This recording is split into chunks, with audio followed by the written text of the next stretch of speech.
The sky above the Potomac River was clear, the air was crisp, with a hint of winter chill. It was a Tuesday evening, just another day in the nation's capital. Then, in a horrifying instant, everything changed. At approximately 9 p.m., a deafening boom echoed across the water. Two lights, one high, one low, converged with a blinding flash. It wasn't fireworks, it was a catastrophic collision.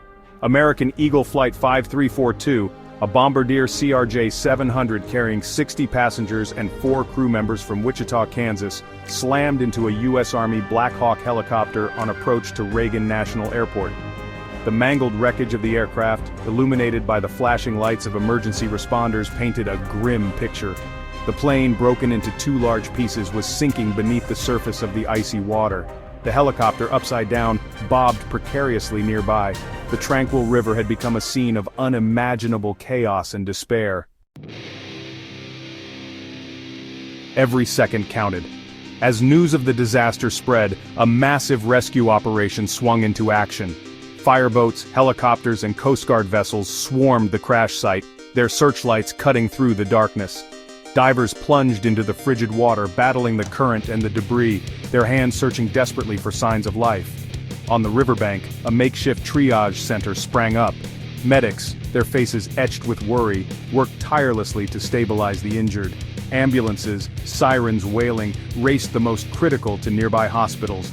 Hope, though fading with each passing moment, flickered amidst the devastation. This tragedy dredged up painful memories for many Washingtonians. The Potomac River, a symbol of national pride and resilience, has witnessed its share of sorrow.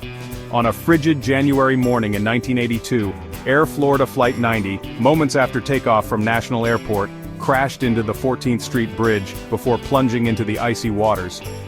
That disaster claimed the lives of 78 people, leaving an indelible scar on the city's soul. The Air Florida crash led to significant changes in aviation safety protocols, particularly for winter weather operations. De-icing procedures were reviewed, pilot training was enhanced, and aircraft design underwent scrutiny.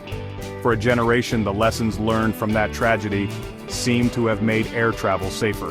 Now, as investigators begin to piece together the events that led to this latest tragedy, the question arises, could this have been prevented? The investigation into the cause of the collision is just beginning. The Federal Aviation Administration and the National Transportation Safety Board are leading the inquiry, meticulously examining every shred of evidence. The black boxes, crucial to understanding the final moments of both aircraft, will be analyzed. Air traffic control recordings will be scrutinized. Eyewitness accounts, like that of the jogger who reported seeing sparks shooting from the head of the plane down to the tail, will be carefully considered. The nation waits, holding its breath, for answers. How could 2 aircraft operating in the heavily regulated airspace near one of the busiest airports in the world collide so catastrophically? Was it equipment failure, human error, or a combination of factors? Were there systemic issues, perhaps complacency or understaffing, that contributed to this tragedy?